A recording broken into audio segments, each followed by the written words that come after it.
Rent to own. Ooh, that's a good one.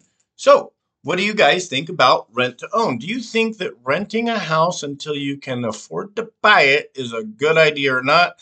Well, let's dive into this subject a little bit. Okay, so we've heard the term rent to own. You may have even seen some furniture or TV companies doing that, but it's a real thing in the real estate world. What's it mean to you? It's an option. A lot of people that take the rent to own option, the buyers are in a situation to where their credit's not that great. They can't get a loan through a traditional mortgage company.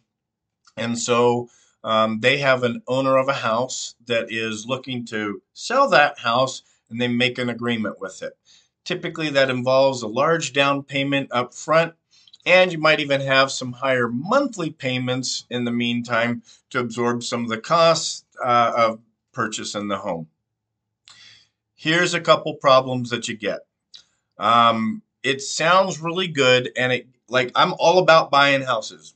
Hooray, let's buy houses. I want you to be putting your change into your piggy bank, not someone else's, right? That's called equity. Back to my story here. When you're doing a rent to own situation, it's risky. Okay, you've got a contract to purchase this house in a couple of years from now. In the meantime, you're renting. So you're bopping along. You get a fantastic job opportunity out of state a year early before your rent to own, where you shift into buying that, pops up. What happens to all that money you put down? What happens to all that extra money you put into it? In most cases, check with an attorney. Don't sign contracts without that. You may be losing your money. That's right. You may be losing your money. Ooh, what about this one? Okay, markets do shift. Let's say you sign up for that $500,000 house, and it's sweet, and you just can't quite get into another house, and you don't want to put the change in someone else's piggy bank, so you opt for the rent to own.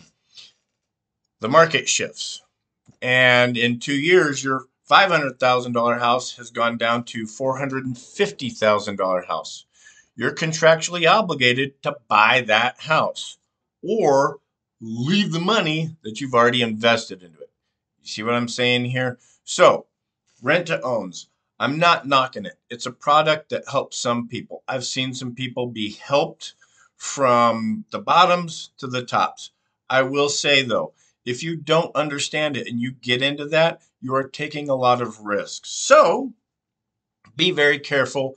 You guys, thank you for listening to this. You want some more tips, tricks about real estate? Follow us, hit the subscribe button so that you hear when the newest stuff pops up. BK knows the way.